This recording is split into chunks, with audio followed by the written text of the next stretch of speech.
नमस्कार भाइयों बहनों।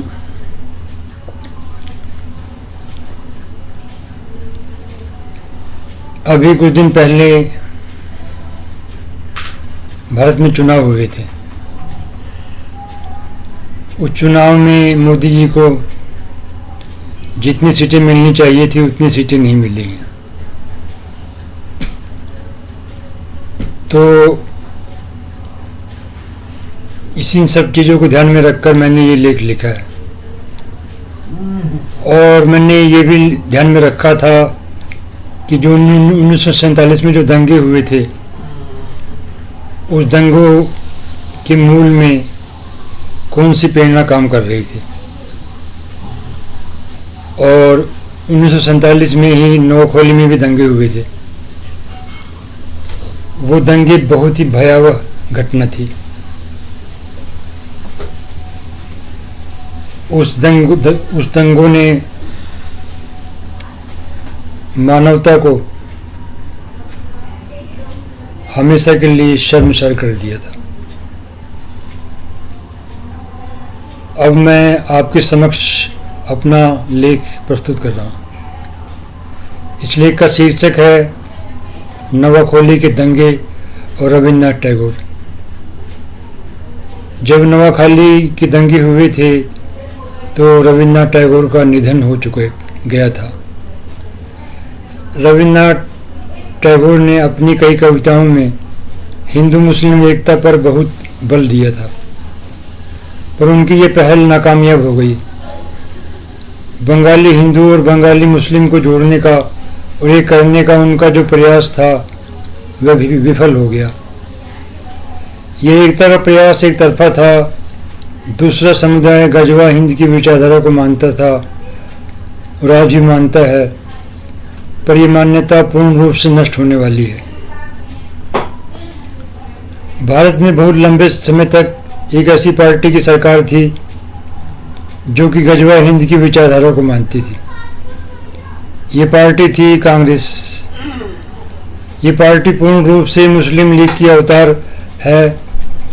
इसके सारे कार्यकलाप मुस्लिम लीग की तरह ही हैं, बल्कि कुछ मामले में ये मुस्लिम लीग से भी ज़्यादा खतरनाक है।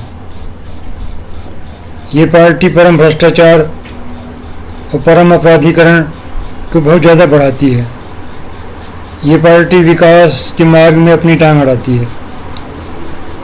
ये पार्टी देश की आत्मनिर्भरता के मार्ग में अपनी टांग अड़ाती है। ये पार्टी देश की प्रगति और विकास में बहुत बड़ी बाधक है।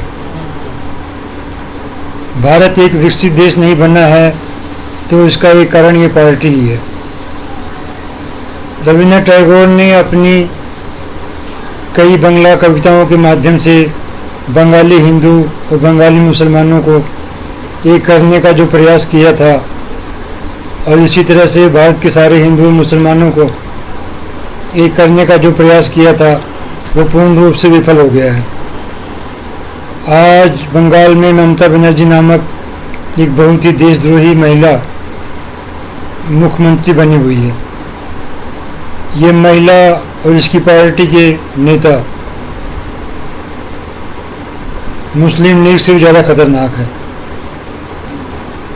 भारत सरकार को ममता बनर्जी की पार्टी पर प्रतिबंध लगा देना चाहिए और बंगाल में राष्ट्रपति शासन लगा देना चाहिए और ममता बनर्जी को गिरफ्तार कर लेना चाहिए, क्योंकि ममता बनर्जी भारतीय समाज के लिए परम अभिशाप बन गई हैं। न केवल अभिशाप बन गई हैं बल्कि परम अभिशाप बन गई है। ऐसे ही केरल में भी राष्ट्रपति शासन लगाना चाहिए और वहाँ के परम भ्रष्ट और परम अपराधी नेताओं को जेल में बंद कर देना चाहिए। स्वतंत्रता से पहले भी और स्वतंत्रता के बाद भी भारत के लोग जिहादी आतंकवाद को नहीं समझ पाए। ऐसे लोग हिंदू मुस्लिम एकता के रंगीन सपनों में डूबे रहे, और जब भारत पाकिस्तान का विभाजन हुआ तब भी ऐसे लोगों की नींद नहीं खुली। नोआखली के दंगे भारतीय इतिहास की बहुत ही भयावह घटना थी। इस घटना ने हर समझदार भारतीयों की आंखें खोल दी, पर बहुत से छद्म धर्मनिरपेक्ष भारतीय ना तो उस समय इस घटना से कोई संदेश लेना चाहते थे और ना ही आज ही उस घटना से कोई प्रेरणा लेते हैं। श्यामा प्रसाद मुखर्जी का जो विचार था कि आबादी की पूर्ण अदला बदली ही जिहादी आतंकवाद का पूर्ण रूप से एक उचित समाधान है। ऐसे विचार डॉक्टर अम्बेडकर का भी था, पर कांग्रेस ने, नेहरू ने और गांधी जी ने उनके विचारों को नहीं माना। उसका नतीजे आज बहुत ही खतरनाक हो गए हैं। आज भारत के जिहादी ना तो वंदे मातरम को गाना चाहते हैं, ना ही उनके मन में भारतीय संस्कृति के प्रति कोई लगाव है और ना ही उनके मन में भारत के महापुरुषों के प्रति कोई सम्मान की भावना है। ऐसे लोगों का इलाज यही है कि उन्हें या तो देश से बाहर निकाला जाए या फिर उनका भारतीयकरण किया जाए। रविन्द्रनाथ की कविता, उनका साहित्य नोआखाली के दंगों को नहीं रोक पाया।